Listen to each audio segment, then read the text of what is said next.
Assalamualaikum warahmatullahi wabarakatuh. Salam sejahtera buat kita semua. Salam sehat buat saudara-saudara saya dan semua rekan dan kerabat saya. Hari ini saya akan sharing secara praktis bagaimana membangun pribadi yang tangguh. Karena dalam situasi seperti ini, kalau kita biasa-biasa saja, maka sukses untuk yang akan kita raih itu tidaklah mudah. Saya akan bagi menjadi 3 pilar utama di dalam membangun pribadi yang tangguh. Yang pertama adalah kekuatan fisik, yang kedua adalah kekuatan mental, yang ketiga adalah kekuatan psikis. Mari kita bedah secara praktis apa saja yang kita sebut 3 tadi. Yang pertama adalah kekuatan fisik. Saudara mesti tahu bahwa kegiatan kita tidak bisa lepas dari fisik kita. Sehingga kita tetap harus jaga kebugaran. Kita jaga kondisi tubuh kita. Nah, untuk menjaga kebugaran tubuh kita, ada hal-hal yang patut untuk kita perhatikan. Yang pertama adalah jaga pola makan kita. Tentunya bahwa pola makan ini mesti kita atur sedemikian rupa untuk bagaimana imunitas kekebalan kita di dalam kondisi saat ini dan apa yang menjadi kebutuhan tubuh kita mesti dipenuhi. Saya katakan tidak 100%, tapi sebagian besar harus kita bisa penuhi. Dan yang tidak bermanfaat ya udah nggak usah dilakukan lah. Yang kedua adalah jaga pola hidup kita. Ya kalau sudah waktunya istirahat, malam ya istirahatlah. Atur tidur kita berapa waktunya. Pagi kita bangun untuk jaga kebugaran, ya kita mesti olahraga, senam-senam sedikit, main sepeda dan sebagainya. Sehingga di dalam pola hidup kita ini kelihatannya bahwa berjalan secara baik.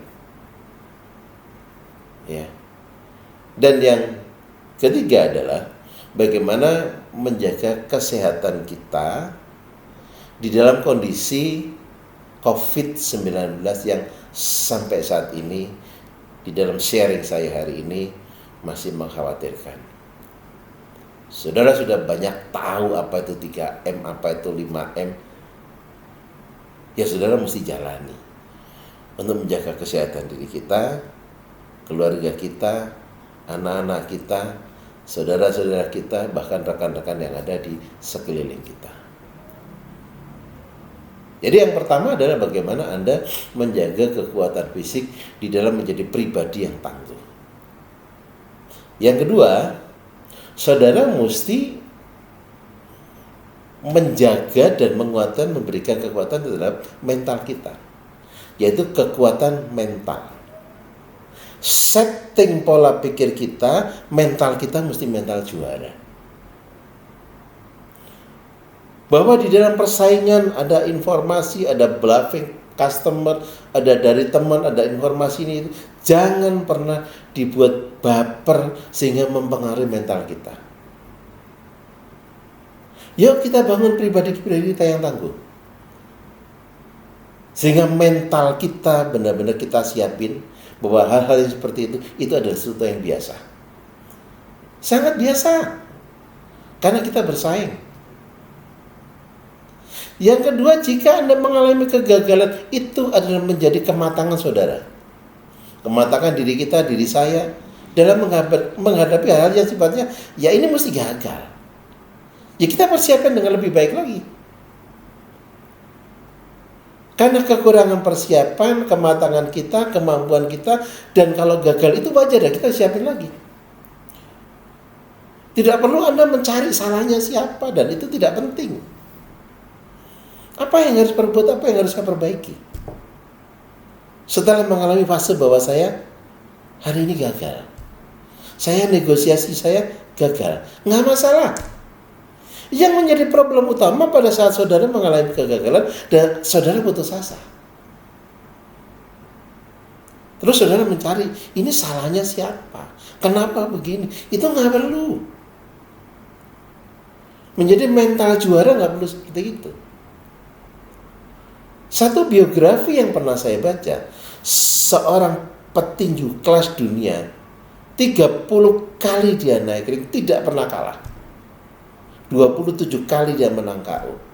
Bertanding yang ke-31, dia cuma ngomong dari bawah, begitu naik di atas ring, sayalah juaranya. Dan saya akan pecahkan rekor 31 kali, tanpa cacat, tanpa kalah. Mentalnya yang ada begitu. Jangan digeser. Kan saya boleh sekali-sekali kalah. Ya nggak ada itu ceritanya.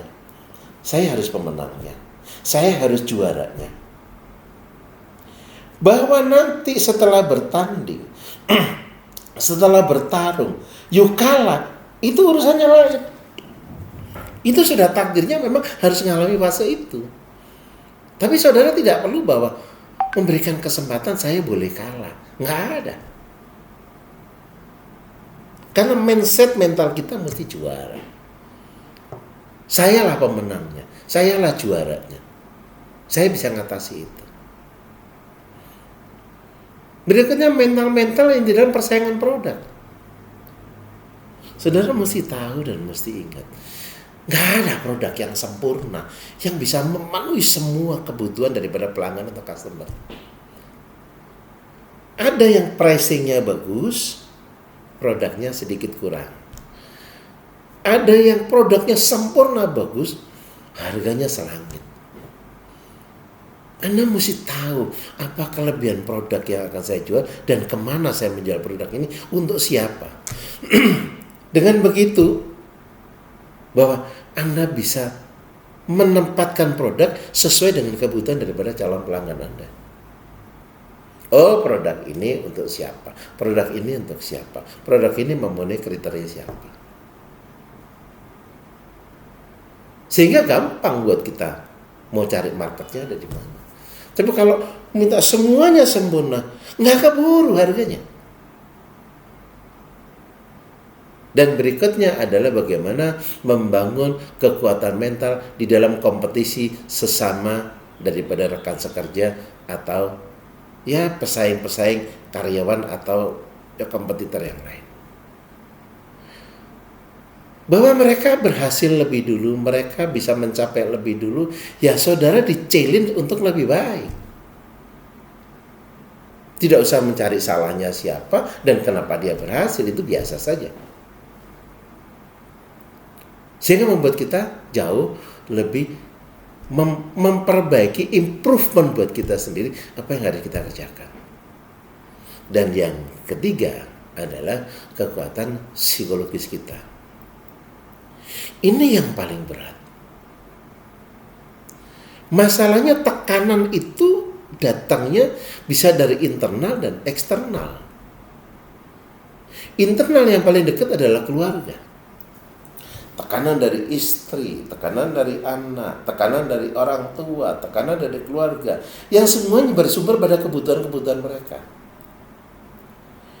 Dan saudara di-challenge untuk itu. Itu tidak harus menjadi beban kita, tapi menjadi tanggung jawab yang harus kita kerjakan. Nggak masalah. Memang harus kita lakukan itu. Yang dari eksternal. Eksternal diri kita, misalnya di dalam perusahaan, kita ada tekanan dari atasan. Kenapa ini nggak berhasil? Kenapa nggak mencapai? Ini kenapa gagal dan seterusnya? Ya itu memang tanggung jawab kita sebagai karyawan.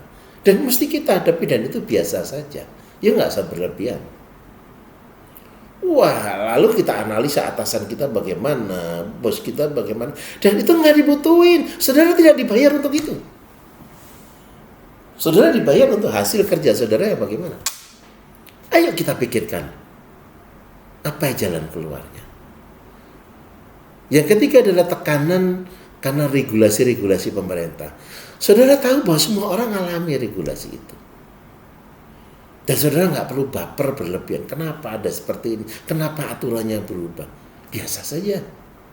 Semua orang alami. Dan terakhir adalah tekanan karena lingkungan kerja kita. Apakah persaingan? Apakah kompetisi yang sehat atau tidak sehat? Dan itu saudara nggak usah terlalu berlebihan anggapinya. 3 hal utama. 1, kekuatan fisik kita, kekuatan mental kita, kekuatan psikologis kita, itu adalah membangun personal building atau menjadi pribadi yang tangguh. Kalau Anda itu bisa lakukan dan terapkan secara aplikatif di dalam hidup Anda, secara praktis di dalam Anda bekerja, tinggal tunggu waktu kapan kita meraih sukses yang lebih baik daripada saat ini. Sukses buat kita semua. Tetap jaga kesehatan. Wassalamualaikum warahmatullahi wabarakatuh. Salam sejahtera buat kita semua dan salam sehat. Terima kasih.